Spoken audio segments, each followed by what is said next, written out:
Koncné Léva Édith és Koncz László a Hatari együttes vezetői, azért beszélek én, mert tudom, hogy most nehéz megszólalni.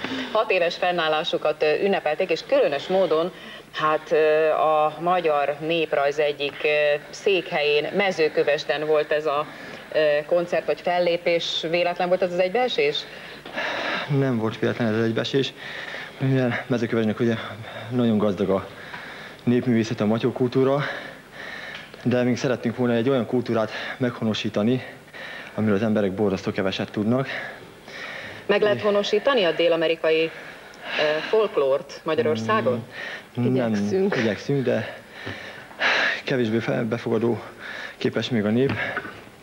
Edith szerintem átveszi a szót. Jó, amilyen Igyekszünk bemutatni Magyarországon a dél-amerikai kultúrát, mert az, hogy az emberek látják az indiánokat, esetleg az aluljáróba zenélni, ez nem túl sok mindent mond az embereknek.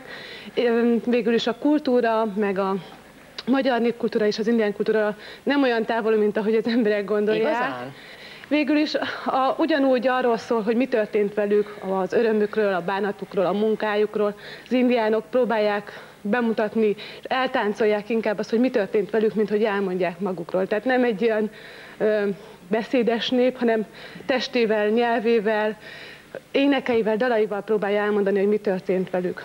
A tánclépések, a koreográfia, a figurák, a gesztusok, azok mennyiben hasonlítanak a magyarhoz? Hát a magyar csürdöngölőt tudnám felhozni akár példaként, ugyan a magyar kultúrában is a padlódöngölést táncolják el csürdöngölő koreográfia néve alatt.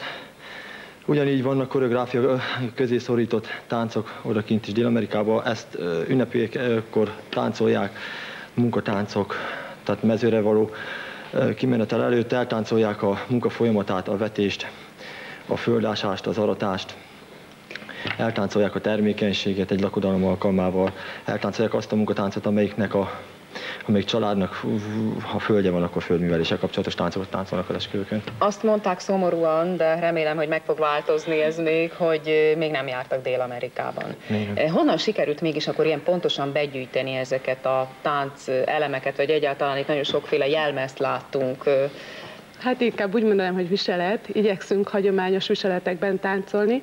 Zenekarunk már több ízben járt kint Dél-Amerikába, és eredeti felvételek alapján állítjuk össze a koreográfiákat, illetve ruháink egy része odakintről van, tehát eredeti ruhák, illetve saját magunk készítjük idehaza, mert elég költséges beszerezni a